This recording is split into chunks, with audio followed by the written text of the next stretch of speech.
Bonjour, je m'appelle Rika Komurata. Merci d'avoir visité l'atelier musical du village, volume 25. Dans la dernière vidéo, sous le titre « Le grand responsable des octaves », j'ai surtout parlé du pouce. Aujourd'hui, j'aimerais agrandir le thème pour s'habituer aux octaves. Je pense que lorsqu'on joue des octaves, on ne joue pas seulement avec les doigts. Soit on joue un peu comme ça, c'est-à-dire qu'on utilise le poignet comme ça et qu'on lance depuis le poignet. Un peu comme un chat pourrait le faire. Mais on peut aussi jouer avec l'avant-bras qu'on utilise comme ceci.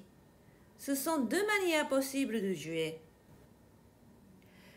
Comme elles sont très semblables, aujourd'hui je parlerai de la manière de jouer avec l'avant-bras.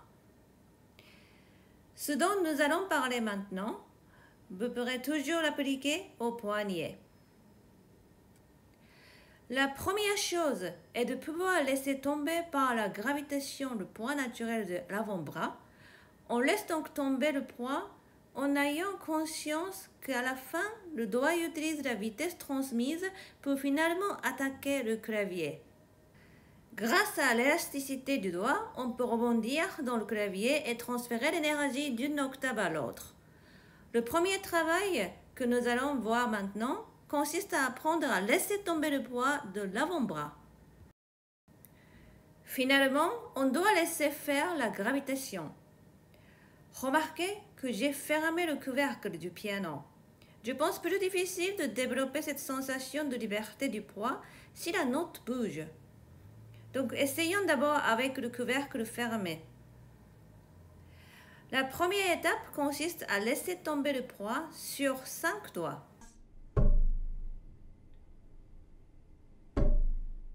C'est très important de ressentir que l'on laisse faire la gravitation. Si on essaye de faire quelque chose, vous voyez, les doigts et les bras sont bloqués. Développez d'abord cette sensation de l'élasticité de la main en laissant tomber. Seulement en laissant tomber sans rien faire.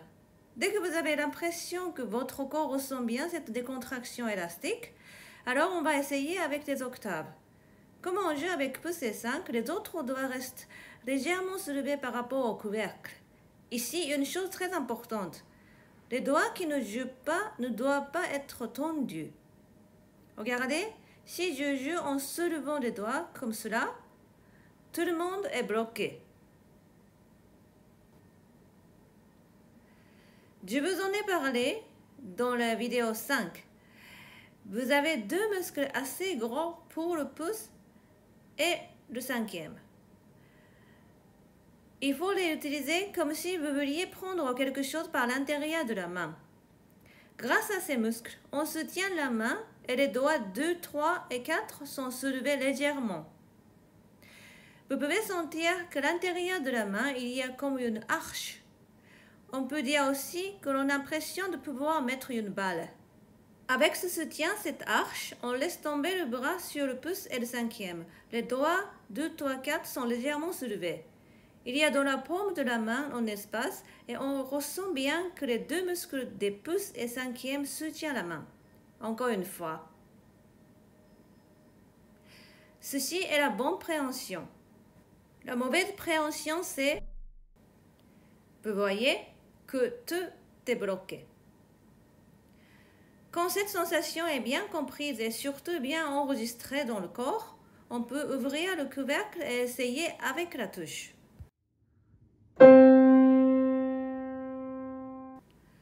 Maintenant, je vais essayer de parler de la position physique.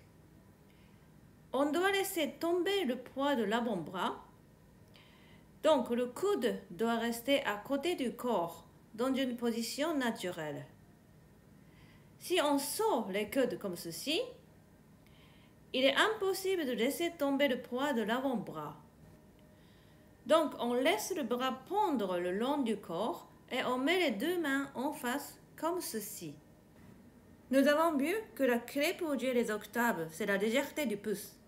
Donc, on va ouvrir le dos de la main très légèrement vers le cinquième doigt.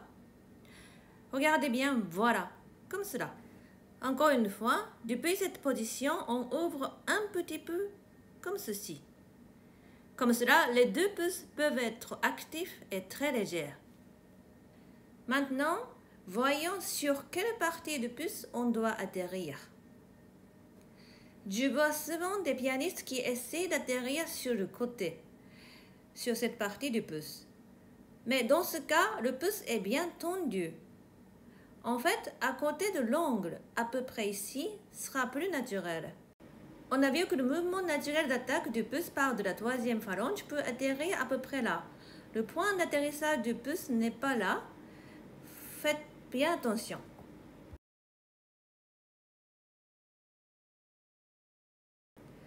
Voici notre lapin empathique qui vit entre la mécanique du piano et du vin. Et bien sûr, il continue à admirer la princesse chatte blanche. Il ne regarde que elle. Mais la princesse chatte blanche semble plutôt diriger son regard vers la droite. Qu'est-ce qu'elle regarde en fait? Suivons son regard. Ah! Il y a quelqu'un là. Il s'appelle Max. Sa queue est magnifique aussi, n'est-ce pas? Donc, Princesse Chatte Blanche regarde toujours Max. Et derrière Max, il y a notre Kurumi qui dort profondément. Pas si profondément, il vient de se réveiller. Kurumi, ça va?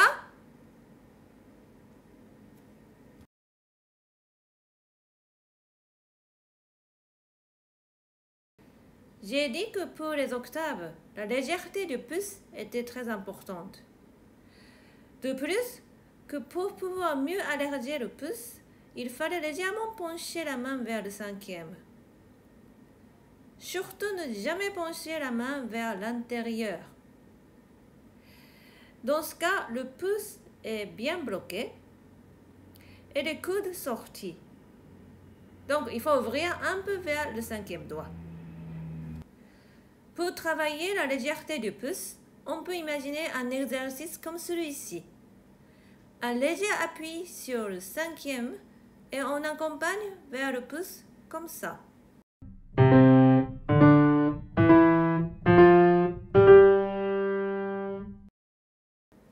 Regardons le côté droit. Soutien sur le cinquième doigt et on joue le pouce sans lourdeur. La main est soutenue par ce muscle-là. Il faut faire attention de ne pas poser de cette façon. Voici la mauvaise manière.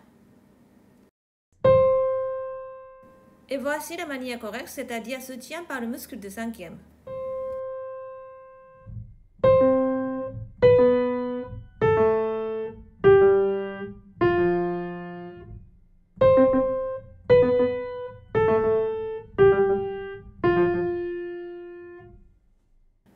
J'ajoute quelque chose qui concerne le quatrième doigt. On a l'impression qu'en utilisant le quatrième, on peut lier plus facilement. Mais en fait, tout dépend de la taille de la main. Si la main n'est pas immense, le fait d'utiliser le quatrième va engendrer une position très désaxée et même tordue, ce qui rendra le travail du muscle du cinquième plus important. Ce n'est donc pas toujours utile d'utiliser le quatrième doigt. En parlant de taille de la main, les gens pensent souvent que j'ai une grande main à cause de la taille de mes doigts. Mais en fait, ce qui est important, c'est la largeur de la main. Comme ma main n'est pas très large, c'est pour moi difficile quand il s'agit d'ouverture de la main. Le fait d'utiliser le quatrième fait que cette partie est un peu tordue et tendue.